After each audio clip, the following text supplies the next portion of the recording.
दिल को छू लेने वाली कहानी। सोनाली अपने माता पिता की बहुत लाडली थी। 3 बड़े भाइयों की बहन थी। कोई भी चीज मांगने पर उसी वक्त सामने हाजिर हो जाती। पूरे घर में रौब था उसका। पूरे परिवार और नौकरों पर संजू कुमारी की तरह हुक्म चलाती थी सोनाली। स्कूल में भी पूरा रौब था उसका। बड़े घर की लाडली जो थी वह, ऐसे ही उसने कॉलेज में दाखिला लिया। उसके ठाट बाट, बड़ी गाड़ी में आना जाना, हर दिन नया फैशन देखकर हर कोई उससे दोस्ती करना चाहता था। थोड़े ही दिनों में उसके बहुत से दोस्त बन गए। पूरे कॉलेज में उसकी अपनी ही एक पहचान थी। इन दिनों उसके घर एक रिश्ता आया। खानदानी लोग थे और पापा की पुरानी जान पहचान थी उनके साथ। सोनाली के साथ कोई जबरदस्ती नहीं थी, पर सोनाली ने फिर भी हाँ कर दी, क्योंकि वह अपने परिवार से बहुत प्यार करती थी। वह जानती थी कि वह लोग उसका अच्छा ही सोचेंगे। लड़के का नाम संजू था। संजू काफी पढ़ा लिखा और समझदार लड़का था। ससुराल वाले भी बहुत अच्छे थे। ससुराल में सोनाली की जगह वैसे ही थी जैसे कि मायके में। कोई भी कार्य सोनाली की सलाह के बिना नहीं होता था। सबकी लाडली बहू बन गई थी वह। फिर उसके घर में एक बेटे का जन्म हुआ। अजय सोनाली को जान से प्यारा था।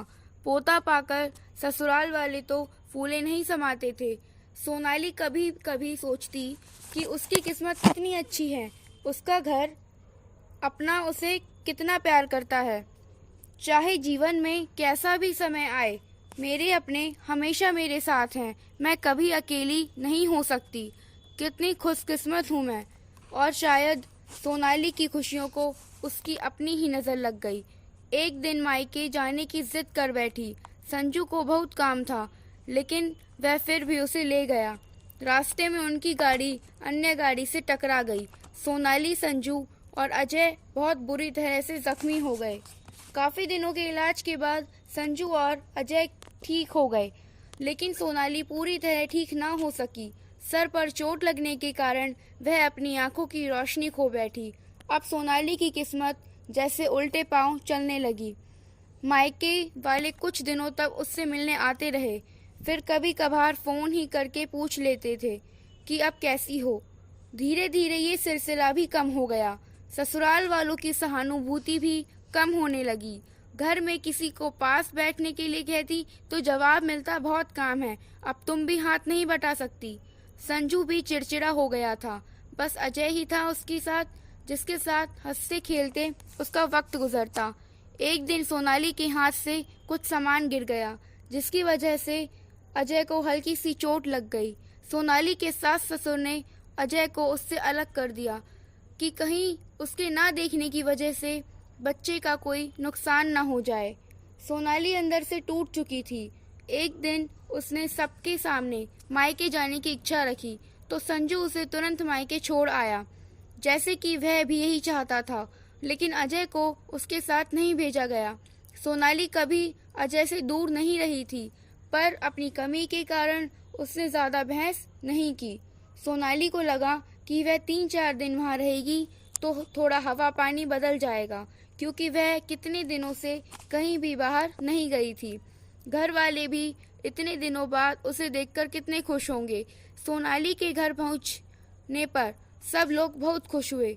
खाने में सब कुछ सोनाली की पसंद का ही बना था। उसने अपनी मम्मी पापा और भाई भाभीयों से दिल खोलकर बातें की। उनके छोटे छोटे बच्चे भी बुआ के साथ घुल मिल गए थे। रात को सोने के वक्त जब वह कपड़े बदलने लगी तो उसे पता चला कि उसका बैग तो बहुत भरा हुआ था। वह समझ गई। वह बहुत उदास हो गई। कुछ दिनों तक तो सब ठीक रहा, फिर जैसे सब बदलने लगा, सबका व्यवहार बदल रहा था।